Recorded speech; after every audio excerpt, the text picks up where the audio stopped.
Oi pessoal, então eu estou aqui para falar a respeito de um primeiro filósofo que, obviamente, cronologicamente não é o primeiro, pelo menos na nossa filosofia ocidental e em filosofia nenhuma, mas é o filósofo que mais representa o pensamento do século XX, embora ele tenha morrido no começo do século XX, né?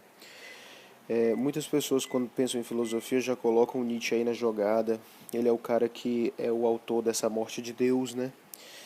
E era interessante a gente falar um pouco a respeito dele antes de começar a falar a respeito de qualquer filósofo. Na verdade, eu fui motivado a falar desse filósofo porque uma colegionária ia dar uma pequena explanação a respeito de Nietzsche durante 30 minutos. Ela me pediu uma ajuda. Existe uma postagem que eu fiz no meu blog de filosofia espírita sobre Nietzsche que tem muitos acessos, é uma das postagens mais acessadas. Então, o Nietzsche realmente ele é uma pessoa muito querida quando se pensa em filosofia. Então é interessante a gente falar um pouco a respeito dele, né? Veja bem, uh, ele é o pensador do século XX, conhecido também o filósofo do martelo, porque segundo ele era uma simbologia que ele utilizava para destruir, fazer a iconoclastia de símbolos, de ídolos. É conhecido como imoralista porque ele faz uma crítica ferrenha contra a moral, particularmente a moral cristã, que é a que domina a nossa concepção de moral ocidental, que é a que também dominava a Alemanha de onde ele é. Ele tem um livrozinho chamado de Anticristo, então ele fez uma brincadeirazinha aí dizendo que ele veio para criticar todo esse cristianismo que é presente e aquele que anuncia uma tal de verdade alegre, né? Então é importante você saber disso daí, mas existe um fio condutor para entender Nietzsche que é essencial para qualquer um que queira se aprofundar ou mesmo adentrar dentro do castelo obra, né? Que se chama niilismo. Você tem que entender o que é esse tal de niilismo. Veja bem. Então, niilismo para Nietzsche é completamente diferente do que a gente entende na concepção comum, né? A concepção comum de niilismo, nihil significa nada, é aquele cara que é um cínico, ele não tem escrúpulos porque, enfim, ele não tem nenhuma ideologia. Não existe nenhuma ideologia que alimente seu caráter, que alimente seus movimentos, né? Mas, na verdade, para Nietzsche, niilismo ele coloca, na verdade, uma revolução dentro desse conceito. Não existe nada para além da Terra, então não existe nada que não seja extremamente terreno, dentro do âmbito dos sentimentos e da razão e dentro da própria vida. Não existe nada além do presente, não existe uma vida futura, não existe um paraíso, não existe nem mesmo as utopias que os grandes pensamentos do século XIX e XX imaginavam existir, né? Então, por exemplo, seria niilismo não só o cristianismo que pensa que existe um paraíso depois da morte, e portanto também o espiritismo que pensa que existe uma vida após a morte e essa vida é melhor, por exemplo, do que essa aqui. Seria também niilismo platonismo, que pensa que existe um mundo das ideias que é superior a esse daqui e esse daqui só é uma imitação. Mas seria também niilismo o socialismo, o que pensa que o comunismo, que é uma sociedade perfeita do futuro, é melhor do que essa daqui, a capitalista, selvagem, que massacra populações, pessoas e explora. Então, existe niilismo em toda concepção filosófica, em toda escola de pensamento que pensa existir algo melhor do que o agora, né? Então, para entender Nietzsche, é importante você ter esse grande veio, essa grande linha condutora mestra na mão. Vamos abordar o pensamento de Nietzsche dentro de três grandes eixos, que é os mesmos três grandes eixos que eu vou abordar cada um dos grandes pensamentos, que é uma concepção de Luc Ferry, que é na teoria, na moral e na doutrina de salvação ou sabedoria, né? Que seria o ápice do grande castelo filosófico. Na teoria, Nietzsche se conduz através de uma chamada genealogia. Na moral, ele fala a respeito do primado das forças, né? E aí, por isso que ele vai ser conhecido como imoralista, a gente vai entender um pouco melhor a respeito disso. E na salvação, a gente vai ter a doutrina do eterno retorno, por partes. Genealogia, o que é? Então, se você for pensar em todas as escolas filosóficas desde Platão, pelo menos aquelas que são as culturas dominantes, né, e não as contraculturas, você vai imaginar que todos eles querem construir uma teoria a respeito do mundo baseado em conceitos, né, entendendo, fazendo juízos, né, fazendo silogismos, enfim, você vai conceituar o mundo, entender como é, entender como o mundo funciona, construindo uma teoria sobre o mundo em cima dele, né? Mas, quando Nietzsche chega na jogada, ele vai entender que, na verdade, conceitos são sintomas da pessoa que está falando a respeito daquilo. Então não existe nenhum filósofo que fale a respeito do mundo sem colocar ele mesmo dentro do conceito. Então genealogia seria o processo de entender qual é a segunda intenção por detrás da fala desse filósofo, né? Então, a teoria se transforma em genealogia. Genealogia, quando você pensa no nome genealogia, o que é? É você escavar para entender até de onde veio aquela ideia, né? De onde veio aquela ideia que está sendo expressada agora. Isso é possível porque, assim, na verdade, o mundo é um caos de forças, né? Você não consegue encontrar uma ordem bem explícita no mundo. E o que a maior parte dos filósofos querem é encontrar uma ordem justa na qual você possa jogar um conceito em cima e tornar ele lúcido, tornar ele racional, né? Então, jogar um conceito em cima do real para tentar transformá-lo em racional, na verdade, é amordaçar o real e fazer com que ele se transforme no que você gostaria. Tem uma passagem de Nietzsche, eu não me lembro exatamente onde é, talvez eu tenha citado ela aqui dentro dessa explanação. Essa passagem ela fala a respeito do filósofo que está diante de um abismo e que esse abismo, na verdade, é a interpretação a respeito da realidade. Por detrás de toda interpretação existe uma outra interpretação, que existe uma outra interpretação. Então, é possível chegar até a verdade? Não, não seria possível segundo esse esquema, né? Esse esquema de pensamento. Nietzsche ele faz parte de três grandes pensadores, vou falar a respeito disso, que eles são como se fossem a era da dúvida, são os filósofos da suspeita, né? A partir de Marx, Nietzsche e Freud, você vai ter um conjunto de pensadores que pensam que a realidade ela não é acessível tranquilamente. É preciso de um conjunto de abstrações mentais para conseguir entender a realidade. Só que desses três pensadores, o mais radical é Nietzsche, porque Nietzsche vai dizer que não tem verdade. Marx ainda vai tentar encontrar uma verdade última, Freud vai tentar encontrar uma verdade por trás das peripécias do inconsciente, né? Então, a genealogia de Nietzsche, na verdade, é uma teoria que busca a destruição de todas as teorias, né? Vamos pegar essa passagem, por exemplo, de Ecce Homo, né, no prefácio dele. A última coisa que eu prometeria seria melhorar a humanidade. Não serão por mim erigidos novos ídolos. Os antigos podem elucidar-nos sobre o que assenta em pés de barro. Derrubar ídolos, a minha palavra para ideais. Eis o que já constituí o meu ofício. Subtraiu-se à realidade o seu valor, o seu sentido, a sua veracidade, na medida em que se inventou um mundo ideal, o mundo verdadeiro e o mundo aparente, em vernáculo, o mundo fictício e a realidade. A mentira do ideal foi até agora o anátema sobre a realidade. A própria humanidade foi por ela falsificada e viciada até os seus mais profundos instintos, até a adoração dos valores contrários àqueles com que lhe estaria garantida a prosperidade, o futuro, o sublime direito ao futuro. Então, dessa passagem aqui de Atioma, eu queria que você sublinhasse algumas coisas. Ó. Por exemplo, esse daqui, ó, melhorar a humanidade, não serão por mim erigidos novos ídolos, aos ídolos. Os antigos podem elucidar sobre o que assenta em pés de barro, derrubar ídolos, né?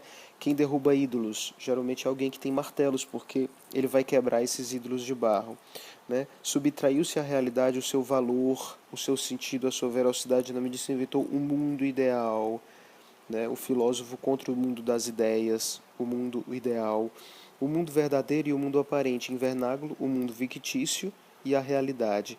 A mentira do ideal, né? De novo, o ideal como sendo uma mentira, foi até agora o anátema sobre a realidade.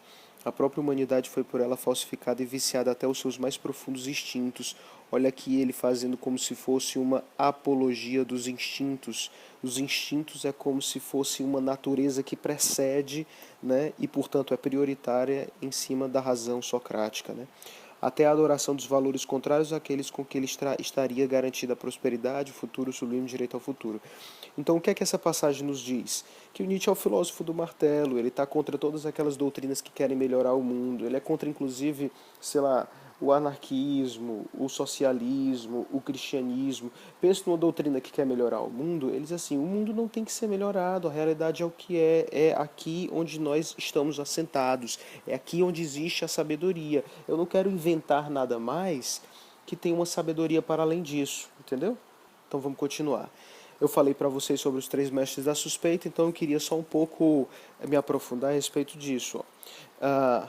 Se lembra, você pode até dizer assim, Freud foi o cara que descobriu o inconsciente. Na verdade é uma mentira, existe todo um conjunto de moralistas que já sabiam a respeito do inconsciente, né? Até mesmo você sabe que Freud lia muito Dostoiévski ele falava a respeito dos pensamentos de subsolo, né? Mas Freud ele colocou em cima do trono o inconsciente como sendo algo que a gente poderia estudar. Aí você diz, então, a realidade na verdade é inconsciente. A maior parte do ser humano está inconsciente, a maior parte dos pensamentos do ser humano. E aí você pensa, Freud foi o grande crítico radical da realidade. Não é. Porque no fundo, Freud ele desvenda o inconsciente para conseguir domá-lo melhor. Se você for numa clínica de psicanálise, o que é que o cara está tentando fazer? Ele está tentando evidenciar os traumas que você recalcou para conseguir domar e ser acessível a uma consciência mais robusta que tenta melhorar você, curar você desses traumas. Então, embora Freud tenha consciência da realidade trágica da vida, quer dizer, em última instância nós não conseguiríamos dissolver todos os nossos traumas, mas a tentativa da medicina freudiana, da psicanálise freudiana, era ao máximo fazer com que a razão dominasse essa irracionalidade, né? E a doutrina freudiana é uma doutrina tão bem constituída que ela coloca como se sendo cada ponto que sai do ser humano tem uma razão de ser. Então isso é o ápice da razão, na verdade. Quando eu falo algo que eu não queria, não é um acaso que está saindo da minha boca. Quando eu falo algo que não queria, é um ato falho, é uma associação livre. Então é alguma conexão racional que existe entre o que está escapando da minha boca, escapulindo no meu consciente para o inconsciente. Então Freud, na verdade, está racionalizando muito. Marx é outro, né? Ele vai criticar a civilização, a sociedade burguesa, vai entender que os direitos que os burgueses inventaram, na verdade, foram uma mera fachada para enrabar os operários, né? Isso inclusive é uma fala de Foucault e dos revoltados de 68, né? Então Marx vai dizer que toda essa realidade que nós estamos inserida economicamente, primeiro, é uma lenda, é uma superestrutura cuja infraestrutura é toda uma relação de economia e lutas de classe, e que, aí tá, Marx faz uma grande crítica, faz como se fosse uma genealogia da sociedade burguesa, mas ele coloca uma verdade por trás. A verdadeira civilização seria a do comunismo, né? O verdadeiro homem seria o operário, né? Então existe uma romantização do mundo do operário. As revoluções que acontecem no entorno, na luta de classes, a ideia é que o mundo operário, o mundo dos proletários, ele vença. Então existe uma verdade última que também que tem que prevalecer. Em Nietzsche não, ou então a priori não, né? Ele não vai querer construir uma teoria em cima do real, né? Ele não vai querer construir essa teoria. Ele quer que o real, na sua crueza, na sua dura realidade, ele sobreviva. É o capitalismo que está aí? Pô, então o capitalismo é realidade, né? Os seus instintos são realidade. Mas na frente a gente vai ver que não é bem assim, né? Mas se você pensar a respeito disso, você vai entender muito das falas nietzschianas. Depois a gente vai ver a respeito do equilíbrio das forças, do grande estilo, né? Que é quando a gente vai falando um pouco a respeito da moral. Muito bem. Então vamos para mais uma citação nietzschiana. Isso ele fala em Para Além do Bem e do Mal, lá no parágrafo 289. Sim, duvidará que um filósofo possa ter opiniões próprias e finais e suspeitará que atrás de sua caverna se esconde uma outra caverna ainda mais funda.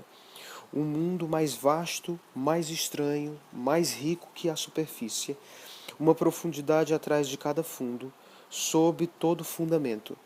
Toda filosofia é uma filosofia da superfície. Esta a convicção do solitário. Há nisto algo de arbitrário, se parou por aqui, olhando atrás e em torno de si, se não escavou aqui mais profundamente e atirou fora as ferramentas, e tudo isso gera desconfiança. Toda filosofia esconde uma outra filosofia. Toda opinião é um esconderijo. Toda palavra, uma nova máscara. É interessante que eu disse para vocês que Freud tira algumas ideias de Dostoiévski. Nietzsche também é muito leitor de Dostoiévski. Existe um romance meio monólogo do Dostoiévski, que é Notas de Subsolo, em que o cara ele vai se desvendando e vai dizendo cada intenção que ele tem por detrás de si, mas também todas as suspeitas que ele vai tendo das pessoas que estão ao seu redor. E é uma pessoa comum. Então, da pessoa mais comum ao filósofo mais portentoso, todos eles têm algo a esconder. É isso que Nietzsche quer dizer, né? Toda grande escola tem algo por trás. E se você for colocar uma filosofia fundamentada nisso, você não encontra, na verdade, verdade nenhuma. Porque toda verdade que você disser da sua boca é um sintoma da sua doença, que é a sua vida, né? É um sintoma da sua vida. Então, é interpretação por trás de interpretação. Toda filosofia esconde uma outra filosofia, toda opinião é um esconderijo, toda palavra uma nova. Então, vamos falar um pouco a respeito da moral, que na verdade é uma imoral. Talvez valesse mais a pena dizer que seria uma amoral, né? Imoral, que ele mesmo se intitula de moralista, porque ele vai definitivamente contra todos os cânones da moral cristã que foi fundada dentro do nosso Ocidente. Mas no imoralista, né, na verdade ele está destruindo todas essas morais para que deixe o mundo quase sem moral, né? Então seria na verdade mais para uma moral. Quando ele está dentro do livro Para Além do Bem e do Mal, é para além do bem e do mal segundo a concepção cristã. Se você for estudar um pouco mais Nietzsche, você vai ver que em alguns momentos ele até flerta com o hinduísmo, porque enfim o mestre dele foi o Schopenhauer, e o Schopenhauer ele tem uma certa queda pelo hinduísmo, budismo, né, a concepção das forças do samsara, mas isso não cabe a nós dissecar agora. Veja esse parágrafozinho da vontade de potência, né? Está relocalizado lá pelo capítulo 5, que seria o ideal moral, né, dentro de uma seção B, crítica do homem bom, do santo, etc., no parágrafo 361. Declarei guerra ao anêmico ideal cristão, junto com tudo aquilo que com ele é proximamente aparentado. Não com o propósito de aniquilá-lo, mas antes apenas para dar cabo de sua tirania e obter um lugar livre para novos ideais, para ideais mais robustos. A continuação do ideal cristão pertence às coisas mais desejáveis que existem. E já por causa dos ideais que junto a ele, e talvez por sobre ele, querem se fazer valer, eles devem possuir adversários e adversários fortes para se fortalecer. Assim nós, os imoralistas, precisamos do poder da moral. Nosso impulso de autoconservação quer que nossos adversários permaneçam com força. Ele só quer tornar-se senhor sobre eles. Esse parágrafo, pessoal, é um parágrafo muito interessante para a gente entender a tal da moral do imoralista, né? Veja que quando ele diz bem aqui, ó, essa parte é fantástica. A continuação do ideal cristão pertence às coisas mais desejáveis que existem. Ele diz assim, não é para destruir os meus inimigos, né? Mais desejáveis que existem. Não é para destruir os meus inimigos, de forma alguma, né? O que tem que se fazer é deixar eles vivos. Porque quanto mais meus inimigos estiverem vivos, mais eu serei forte para conseguir derrotá-los. Ou então, melhor, eu tenho que colocar os meus inimigos dentro da minha própria capa, porque a minha força, ela se baseia nisso, né? Então, isso é uma grande introdução para você entender o que seria a concepção do Nietzsche. Segundo Nietzsche, o universo é composto por um conjunto de forças, e talvez isso venha mesmo do seu mestre, que ele disse que ultrapassou, o Arthur Schopenhauer, né? Schopenhauer ele dizia que o mundo ele tinha em seu substrato um conjunto de forças que eram, na verdade, vontades. Você vai ver muito, por exemplo, mais tarde Nietzsche falar a respeito de vontade de poder, vontade de verdade, vontade de vontade, né? E vontade de potência. Porque existe um substrato na realidade que é como se fosse uma vontade que borbulha. É como se fosse um vulcão e lá no fundo do vulcão tem um magma. Esse magma é a realidade da verdade.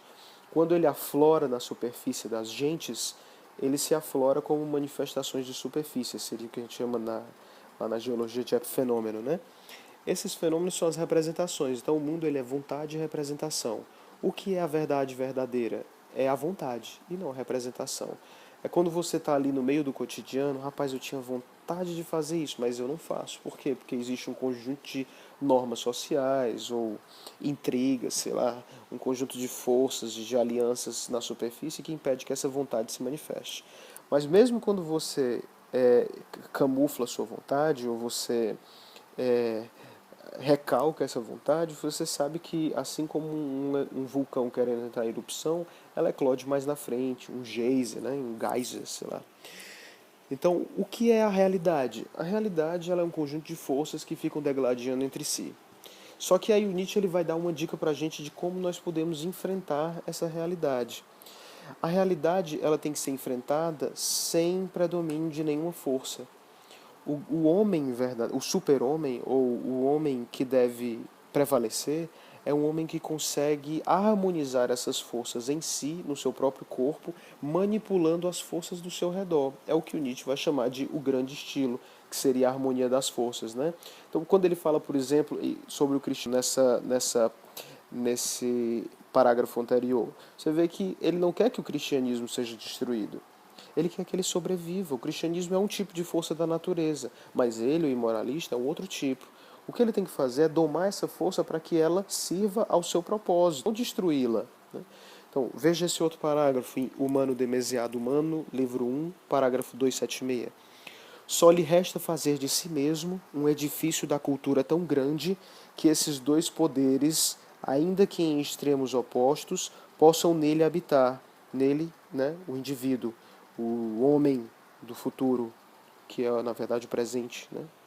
Enquanto entre se abrigam poderes intermediários conciliadores com força bastante para, se necessário, aplainar um conflito que surja. Isso, para você entender esse parágrafo, eu esqueci de dizer duas outras concepções a respeito desse universo de forças. Ok, eu tenho um universo de forças, mas didaticamente eu posso dividi-lo em duas. Uma delas são as forças reativas, a outra são as forças ativas.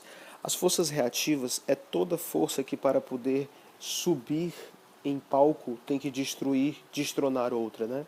Então, por exemplo, quando Sócrates ele estava dialogando com os sofistas, para que a doutrina de Sócrates prevalecesse, ele tinha que destruir os sofistas necessariamente. Quando Sócrates ele conversava com algum aluno, ele ia destruindo as concepções, as opiniões, as falas não fundamentadas que o aluno ia tendo, até que os dois conseguissem chegar numa verdade última, que seria a mais plausível de todas, né? Isso, desde Platão até agora, a própria ciência que a gente confia tanto, ela é erigida dentro das forças reativas. Por exemplo, Descartes, ele tinha uma concepção a respeito do homem, uma concepção a respeito da doutrina das colisões dos corpos, né? Que se mostrou completamente furada depois que Newton apareceu. Newton tinha uma concepção a respeito da velocidade, do tempo, que se mostrou apenas válida para o cotidiano, mas não se mostrou válida nem para o micro nem para o macrocosmo que existe no universo. Então, quando uma doutrina nova surge, ela vem, muitas vezes, né, as revoluções científicas se mostram destronando paradigmas anteriores. Então, uma doutrina, uma força reativa é aquela que, para conseguir existir, para subir em palco, tem que destruir a que está dentro do palco, naquele momento. A ciência fica muito nesse sentido. A filosofia de eixo platônico, né, aristotélico também. Existe um outro tipo de força na natureza que seria a força ativa. Essa força ativa é representada muito pela arte. O Nietzsche ele vai adorar a arte como sendo o símbolo do que um filósofo deve ser, do que o filósofo deve almejar, embora Nietzsche não fosse um cara que fosse muito artista, a não ser na escrita, um grande poeta, né? As forças ativas são aquelas que, para poder existir, é o contrário da reativa. Não precisa destronar nenhuma. Embora elas possam, inclusive, dizer, eu posso ser melhor, mas, no fundo, as forças ativas, elas vivem na natureza sem precisar destronar nenhuma outra. Por exemplo, vamos lá para as questões das músicas, por exemplo. Para eu gostar de Bach, eu não preciso necessariamente destruir, dizer que Mozart estava errado. Não existe isso, né? Mozart está errado. Eu posso dizer que eu construí novas tonalidades, entonações que diferem de Mozart, e por isso eu vou aderir a essa escola bachiana, né? Então, Schubert fez uma revolução dentro lá das músicas clássicas, mas você tem um sentimento quando você ouve Schubert, você tem outro sentimento quando você ouve Mozart. Você pode até aderir à escola de Schubert, mas você nunca, né, não passa na cabeça de alguém dizer assim, não, Mozart errou, Schubert está certo. Não tem essa história de você dizer que alguém errou. Você pode até ter ultrapassado em certa grandiosidade, né? Mas Mozart continua existindo, brilhando muitas vezes, né? Então, veja, então é isso que ele fala. Só lhe resta fazer de si mesmo um edifício, né? Para que eu consiga entrar dentro desse ideal, né? Eu tenho que fazer de mim um edifício da cultura tão grande que esses dois poderes, que dois poderes são esses? É o da é o da força ativa e força reativa, que esses dois poderes, ainda que em extremos opostos, possam nele habitar. O que é que ele queria dizer com isso? Que a verdadeira sabedoria, nesse caso, né, a verdadeira moral, não é uma moral por exemplo, uma moral kantiana que fica tentando derrubar todas aquelas outras morais que estão falsas. Mas você, na verdade, você tem que aprender a manipular a realidade e fazer com que as forças ativas e reativas estejam em você ah, de uma tal forma que o seu gesto seja um gesto grandioso, né? Ele fala do grande estilo. Você vê isso muito nos esportistas. Se você pega uma pessoa que não tem a mínima noção de tênis, quando ela der uma raquetada, em pouco tempo ela vai ter uma tendinite do tenista, né? Por quê? Porque ela não consegue manipular as forças com elegância. Elegância é o termo. Ela não consegue manipular as forças com elegância, né? As forças nela são travadas, né? São movimentos quebrados, né? Como, por exemplo, um nadador. O nadador ele é capaz de nadar vários quilômetros e no final não está tão cansado quanto uma pessoa que estava esperneando loucamente dentro do mar, por exemplo. Né? Isso não é porque o nadador necessariamente ele tem mais músculo, seja mais musculoso, enfim, musculatura mais trabalhada. Mas existe uma certa técnica que faz com que você consiga manipular as forças e que elas não te cansem tanto, pelo contrário, você flutua nelas. Um surfista, uma pessoa que vela, você que vai para um barco à vela, perceba como o campeão ele tem um estilo muito próprio, que é de uma elegância muito interessante, que dá a ele mais velocidade, mais força, sem ele precisar necessariamente esgarçar as fibras de uma força reativa, né? De um dos músculos, tá entendendo? Então esse é importante, né? As forças e o grande estilo. Beleza. Uma crítica interessante que eu já até introduzi a vocês quando eu estava falando de Marx, e a respeito da iconoclastia nietzschiana, é porque desde que Nietzsche surgiu, apareceu uma escola, parece-me que muito fundamentada num certo Foucaultianismo, que fez com que Nietzsche virasse à esquerda, né? Dentro das categorias políticas, né? Aí a gente se pergunta, existiria um nietzschianismo de esquerda? E aí a gente vai dentro das próprias obras de Nietzsche, por exemplo, em Crepúsculo dos Ídolos, e lá num capítulozinho que ele fala o que falta aos alemães, no parágrafo 34, ele tira essa nossa dúvida. Né? Quando o anarquismo, vocês sabem que naquela época anarquismo e socialismo eram todas aquelas contraculturas que criticavam a realidade. Né? Então, anarquismo do Bakunin, o socialismo lá do Marx, então eles são os partidos, eles acabaram sendo o grande fundamento ideológico dos partidos de esquerda. Então, quando você lê anarquismo aí, com certeza você pode colocar socialismo também no meio. Quando o anarquista, enquanto a embocadura das camadas decadentes da sociedade, exige com uma bela indignação direito, justiça, igualdade de direitos, ele não se encontra com isto senão sob a pressão de sua ignorância, a qual não sabe compreender o real porquê de seu sofrimento, a qual não sabe compreender em relação ao que ele é pobre, a vida. O impulso causal é nele poderoso. Alguém precisa ser culpado pelo fato de ele se sentir mal. Também faz bem para ele a bela indignação mesma. É um prazer para todos os pobres diabos o maldizer. Há aí uma pequena embriaguez de potência. Veja bem, então, ele não se encontra com isso senão sobre a pressão de sua ignorância. Quer dizer, por que uma pessoa ela se revolta na verdade diante do mundo? Segundo Nietzsche, é porque ela não conhece verdadeiramente a realidade. Porque ela não conhece a realidade é que ela se infelicita e se revolta contra a realidade. Porque o que vale, na verdade, é o momento presente e não esse reino outro que você está tentando construir na sua cabeça, ou que você está lutando para poder construir na realidade. Então, quando você pega Nietzsche, amordaça sua doutrina e coloca ele para defender sua esquerda, você está se enganando profundamente. Profundamente. Toda vez que você pegar palavras de Nietzsche para defender doutrinas cristãs, socialistas, doutrinas anarquistas, meu Deus, você está cometendo um pecado epistemológico imenso. Né? Claro, o Foucault ele dizia que ele era muito nietzschiano mesmo quando ele estava sendo contra Nietzsche. Né? É uma palavra, é uma frase interessante, paradoxal, mas na verdade é complicado dizer. Por quê? Porque se você for atrás de defender uma classe, ou se você for tentar defender um ideal, né, com unhas e dentes, você está indo contra toda essa doutrina que Nietzsche está construindo. Porque esses sentimentos, essas paixões de revolta, de desespero contra a realidade presente, de cólera, são todas as paixões contra as quais Nietzsche lutava. Porque a vida ideal seria, por exemplo, a vida do aristocrata, que ele está bem onde está, ele se sente bem do jeito que está. Ele não se infelicita com o que está dentro de si nem com o que está fora. É o grande estilo. O problema não é a realidade, mas como eu domino ela, como eu a amordaço, como eu... Na verdade, amordaçar não é uma palavra legal porque parece muito mais força reativa, mas como eu danço. Nietzsche adorava se utilizar do simbolismo da dança. Como eu danço dentro da realidade conforme o ritmo das forças que estão ao meu redor. Ah, as forças são caos? Ok, elas são caóticas e estão ao meu redor? Tudo bem. Mas eu sou o dançarino e eu consigo encontrar música dentro do ritmo. Ele inclusive criticava Wagner, né, que era um compositor da época, né, porque Wagner sabia compor óperas, mas não sabia dançar, né? Ele era um bom nadador, tudo bem, mas ele não sabia dançar, né? Nietzsche dizia que só podia acreditar num Deus que dançava. Porque, e aí ele devia falar um pouco sobre Dionísio, na verdade, né?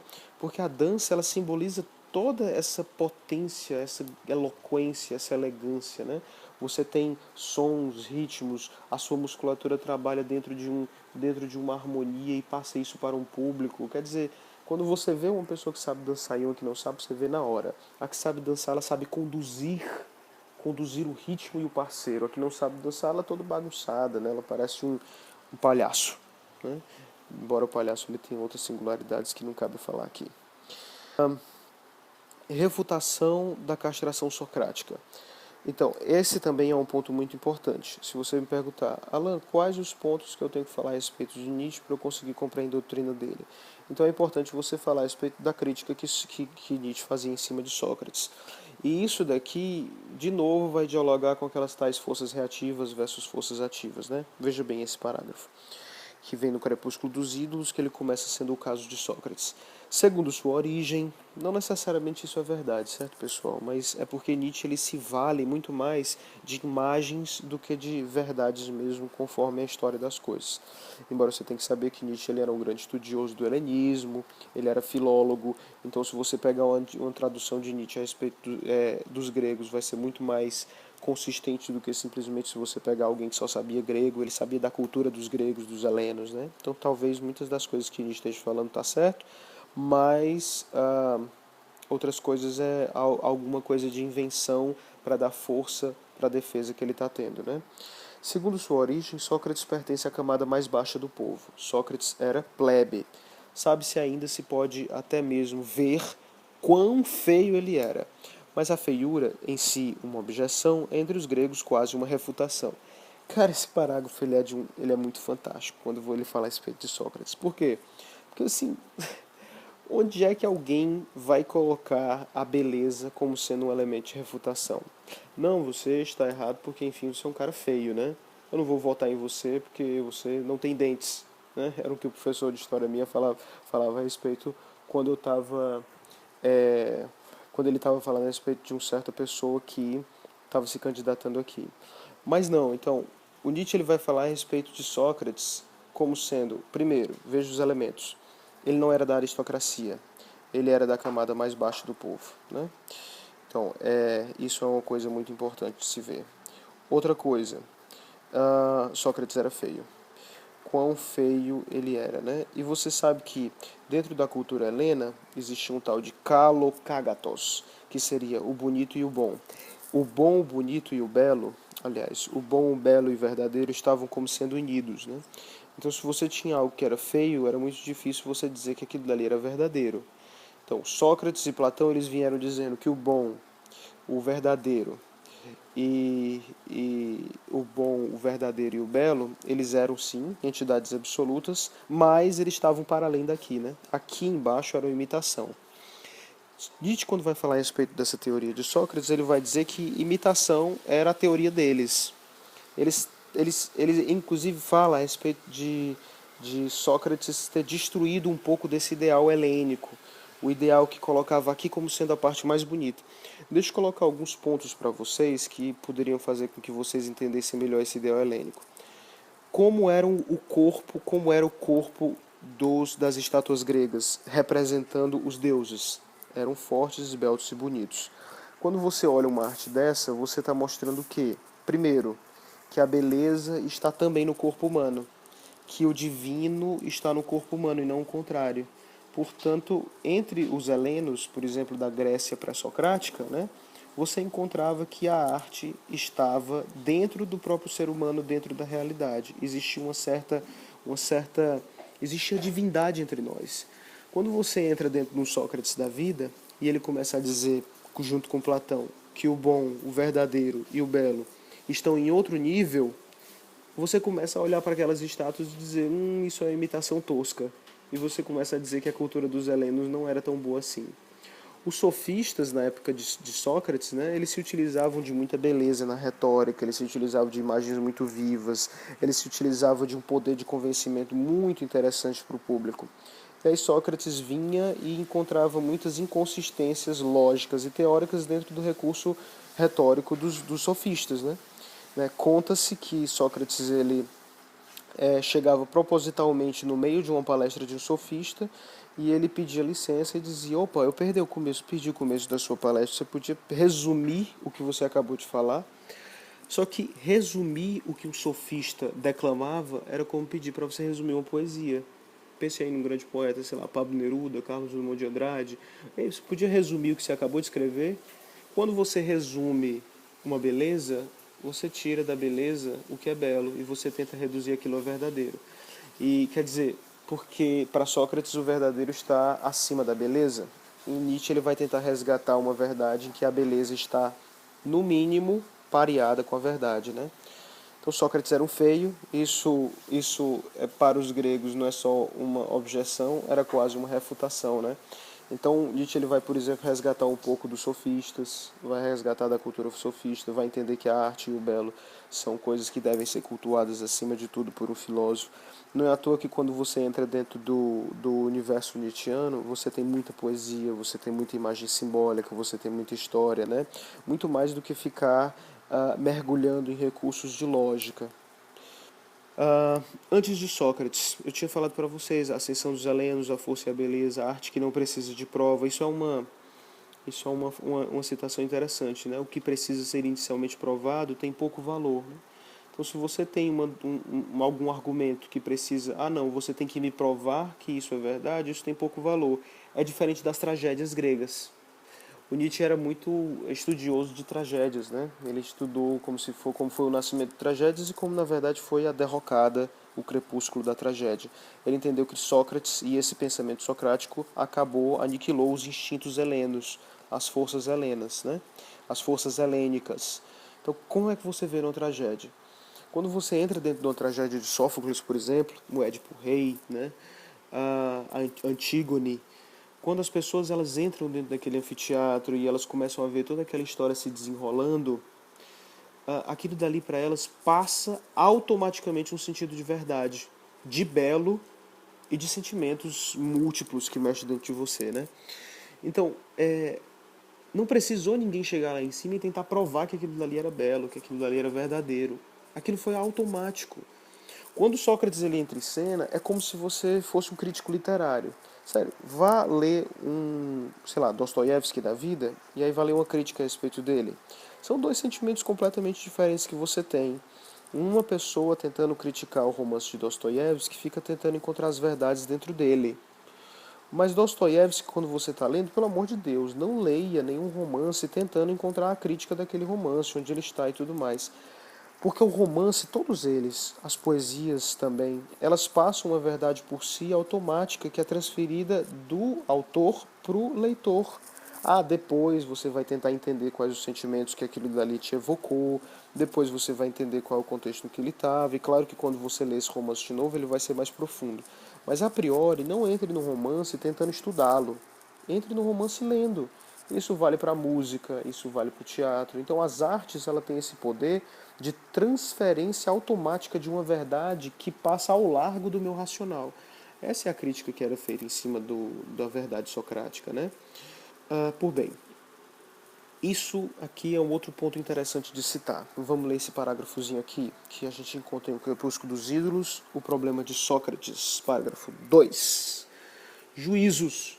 Juízos de valor sobre a vida, a favor ou contra, nunca podem ser em última instância verdadeiros. Eles só possuem valor como sintoma. Eles só podem vir a ser considerados enquanto sintomas. Em si, tais juízos são imbecilidades. É preciso estender então completamente os dedos e tentar alcançar a apreensão dessa finesse admirável, que consiste no fato de o valor da vida não poder ser avaliado, não por o vivente, pois ele é parte, mesmo objeto de litígio, e não um juiz, não por um morto por uma outra razão, que no caso de Nietzsche ele achava que o morto já era morto completamente, né? Então, juízos de valor sobre a vida. E aí volta a tudo aquilo que eu tinha falado, né? Eu só estou colocando outros parágrafos para você começar a perceber o quanto você já começa a entender de Nietzsche. Ele está destruindo os ídolos que colocam a vida como em segundo plano, aquilo que você vê em segundo plano. O paraíso extraterreno é o que importa para os idealistas. Para Nietzsche não, isso na verdade é uma outra opção de niilismo, né? Então, o valor da vida não pode ser avaliado. O que é que você tem que fazer com a vida então? Vivê-la. A vida ela passa uma verdade automaticamente para si, você tem que enfrentá-la, arriscar, aventurar-se, construir uma arte em cima dela e não ficar tentando destruir coisas em prol de um mundo vindouro, de uma verdade melhor, né? Agora aqui, como eu estou colocando isso daqui dentro do canal de Filosofia Espírita, eu já queria pontuar algo muito interessante, né?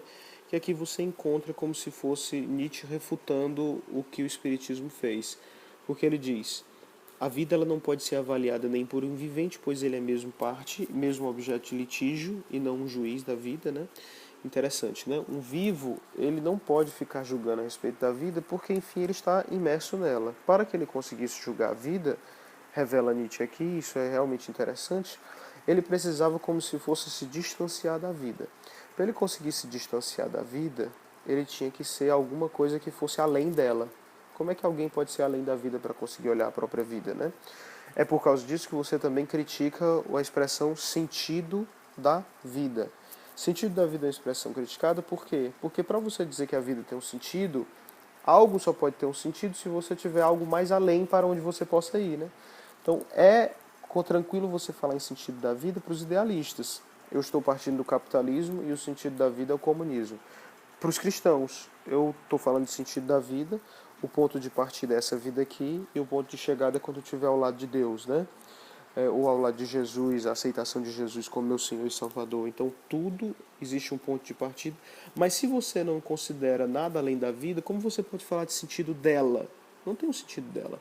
Talvez exista um sentido nela, né? Por exemplo, o meu amor pelo meu filho, pela minha filha, a devoção que eu tenho por eles, o sentido da minha vida é fazer com que minha família prospere, mas nada disso sai da vida, tudo isso é dentro da vida. Esse é o primeiro ponto. O segundo ponto, que é a crítica particularmente contra o Espiritismo, é essa: ó, não por um morto, o morto não pode julgar a vida por uma outra razão, porque ele está morto, mas o Espiritismo diz que não está, né? O Espiritismo ele começa a filosofia dele mostrando que a morte não existe, porque as várias experiências mediúnicas mostravam que os protagonistas, os atores, os sujeitos dos fenômenos espíritas são espíritos que já morreram. Então, por um lado, isso já, se você entra dentro da ciência espírita e você entende e você aceita, assume que as experiências espíritas fenomenológicas, aquelas que são, por exemplo, destrinchadas no Livro dos Médiuns de Kardec, são verdade, você consegue entender a veracidade daquilo dali, a facticidade daquilo dali, você percebe que o mundo inteiro se abre para além dessa crítica nietzschiana, né? Não necessariamente o morto ele tem um julgamento bom da vida, também não, a gente não chega até isso daí. Quando eu vou atrás do morto, como acontecia entre os helenos, eu acho interessante porque Nietzsche ele não se aprofunda dentro da mediunidade dos helenos, né? Quando você vai para uma sacerdotisa de Delfos, você vai consultar uma sacerdotisa de Delfos, um oráculo, quem está ali falando são mortos ou transcendentes, né? Para o Espiritismo, aquela transcendência ali não tem verdade absoluta. O Espiritismo ele mostrou, ele tentou evidenciar que os espíritos que morrem, eles voltam, mas eles voltam com a mesma quantidade de sabedoria que eles tinham enquanto vivos. Então, se nós fôssemos maquiar um pouco essa verdade de Nietzsche, a gente diria, não por um morto, por uma outra razão, mas não a razão de o morto não existe. O juízo da vida não pode ser avaliado por um morto porque ele mesmo está muito embrincado na vida, né? É difícil. Agora, quanto mais o espírito desencarnado ele se afasta da materialidade e ele consegue ser essa terceira pessoa que olha a vida, aí o seu juízo de valor começa a valer mais a pena, que é como se ele enxergasse distante o que acontece aqui. É por isso que Kardec ele se valeu muito dos espíritos superiores, mas também dos inferiores, para ele saber como é que era mais ou menos uma etnografia do lugar, né? Mas a grande dificuldade é saber, dentro da comunicação mediúnica, quem é aquele espírito que já está muito desapegado da vida para conseguir dar um juízo de valor sobre ela mais verdadeiro, e aquele que ainda está muito apegado, imbricado, emaranhado na matéria, a ponto de ele ainda estar embriagado e não conseguir ver a verdade a respeito do que nós estamos aqui, né? Ok? Mas isso é outro ponto. A doutrina do eterno retorno. Então, com a doutrina do eterno retorno, a gente chega no que a gente chama de doutrina da salvação de uma escola filosófica ou soteriologia. Então, todo mundo vai pensar, você diz que Nietzsche não pode ser de esquerda, mas você está dizendo que Nietzsche formou uma doutrina de salvação quando ele mesmo dizia que não existia nada que pudesse salvar você. Beleza, é isso mesmo. A doutrina de salvação de Nietzsche vai para o rumo de algo que acontece em nós que não é uma salvação em si, nos conduzindo para um outro mundo melhor, para um paraíso extraterreno. O eterno retorno de Nietzsche, o próprio nome já fala, é um fazer com que sua consciência volte para a realidade presente e encontre nela a alegria. Isso é a salvação que Nietzsche propõe. Perceba, então vamos só voltar um pouco à definição de salvação. O que é salvação? É salvação da angústia que a morte, que a consciência da finitude nos traz, né? Então, como eu posso livrar o indivíduo dessa angústia? Não necessariamente salvação que nos livrar da morte é a salvação segundo os cristãos. Salvação, em qualquer doutrina filosófica, é qual é a minha dica para conseguir te livrar da angústia, do medo de deixar de existir, da angústia de ser finito, né? Então, como Nietzsche ele consegue fazer isso e ainda manter o seu ideal? Agora eu vou falar até um pouco da crítica que vai para além de Nietzsche, né? O ideal de viver completamente no mundo presente, né? O idealista que ainda fabrica um ideal, que é o ideal de viver completamente no mundo presente. E sobre essa crítica eu falo daqui a pouco. Mas é a doutrina do eterno retorno. Vamos ler um pouco a respeito dela? Em Gaia Ciência, parágrafo 341, ele fala a respeito do eterno retorno. Veja, o maior dos pesos. E se um dia ou uma noite um demônio lhe aparecesse furtivamente em sua mais desolada solidão e dissesse: esta vida, como você a está vivendo e já viveu, você terá de viver mais uma vez e por incontáveis vezes. E nada haverá de novo nela, mas cada dor e cada prazer e cada suspiro e pensamento e tudo o que é inefavelmente grande e pequeno em sua vida terão de lhe suceder novamente, tudo na mesma sequência e ordem. E assim também essa aranha e esse luar entre as árvores e também esse instante e eu mesmo. A perene ampulheta do existir será sempre virada novamente e você com ela, partícula de poeira. Você não se prostraria e rangeria os dentes e amaldiçoaria o demônio que assim falou? Ou você já experimentou um instante imenso no qual lhe responderia: você é um Deus e jamais ouvi coisa tão divina? Se esse pensamento tomasse conta de você, tal como você é, ele o transformaria e o esmagaria, talvez. A questão em tudo e em cada coisa. Você quer isso mais uma vez e por incontáveis vezes? Pesaria sobre os seus atos como o maior dos pesos? Ou o quanto você teria de estar bem consigo mesmo e com a vida para não desejar nada além dessa última, eterna confirmação e chancela? Pessoal, o que é que ele está mostrando aqui para a gente? Mas o eterno retorno é uma coisa simples, é uma imagem muito bonita. É assim, se você ficasse preso no tempo, se a sua vida tivesse que se repetir incontáveis vezes, aqui parece que ele dialoga com o hinduísmo, falando a respeito do samsara. O samsara é esse círculo infindo de retorno da alma à matéria que Para alguns pode ser sofrimento, porque você não chega no paraíso definitivo. Mas Nietzsche está convidando a gente a olhar a vida por um outro ângulo.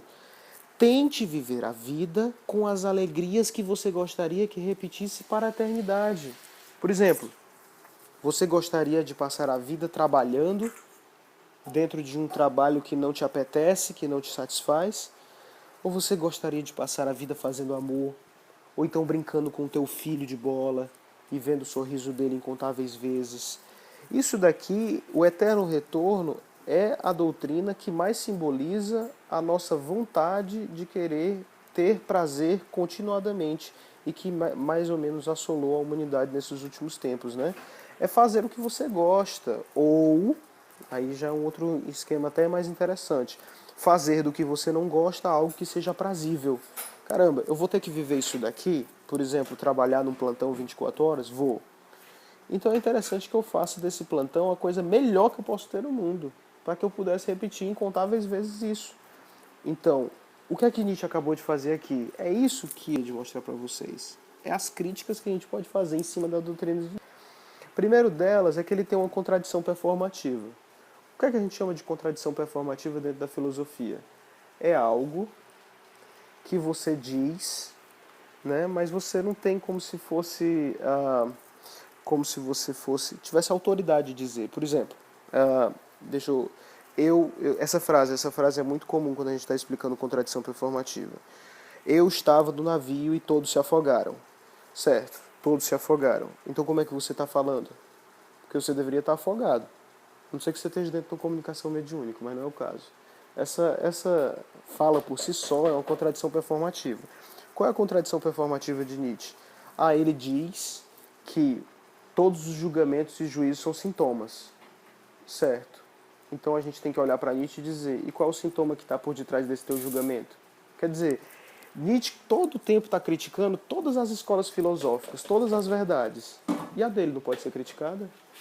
Claro que pode. Ele está dentro de uma contradição performativa. Se todas as escolas podem ser criticadas, por que a dele não? Então a dele pode estar falsa. Portanto, Aristóteles está de novo com autoridade, Platão está de novo com autoridade, o cristianismo está de novo com autoridade, porque não é nem para ligar a respeito da escola dele, né? Aí a outra coisa, o amor fati é um pouco da ideia do eterno retorno, que é o amor do fato, é daquilo que é, né? E a inocência do devir seria a gente não considerar como sendo já ruim aquilo que vem, né? Então, a inocência do devir não seria uma outra forma de cinismo, quer dizer, não só de cinismo, mas de construção de ideais, né? Por exemplo, o argumento mais cabal contra a doutrina do amor fati, que é o amor daquilo que é, a inocência do devir, a inocência do devir. O argumento mais cabal, como eu dizia, é o argumento, por exemplo, da burocracia dos nazistas, ou do próprio fato de ter existido um campo de concentração. Se ele está falando a respeito de amar o que é, e na verdade ele está falando para toda a humanidade, ou talvez ele esteja falando só para pessoas que devem sobreviver, portanto para os arianos, o que pode ter justificado o nazismo em certo ponto, né? Os judeus podem amar aquilo que era no campo de concentração. Os judeus, eles podem amar tudo aquilo que aconteceu com o povo dele. Então, você não pode amar a desgraça que está acontecendo na sua vida de forma cruel, devastadora, demoníaca, diabólica. E existe isso na realidade humana. O diabólico, o cruel, aquilo que excede na maldade. Existe. Não, minha filha foi estuprada. Vou amar o que é. A inocência do devir. Né? Meu filho foi morto por assassinos, bandidos, contrabandistas, por drogas, pelo arsenal de traficantes que existe na minha vizinhança. Amar aquilo que é inocência do devir.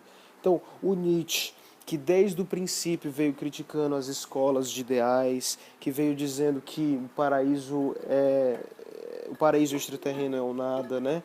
Que ele veio para poder caçar os ídolos e destruir aqueles que têm os ídolos de barro, ele acaba na sua doutrina de salvação, embora bonita, embora uma imagem poética interessante, carpe diem e tudo mais, ele acaba devolvendo para a gente uma outra idealidade, né? Uma outra doutrina de ideais, né?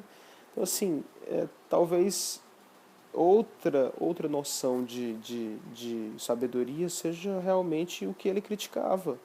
Sabedoria, na verdade, é tentar fundar aqui na Terra um reino que ainda não está presente, um mundo, um paraíso que ainda não está presente. Então, mas de certo modo, pessoal, a gente não pode jogar o Nietzsche completamente fora, né?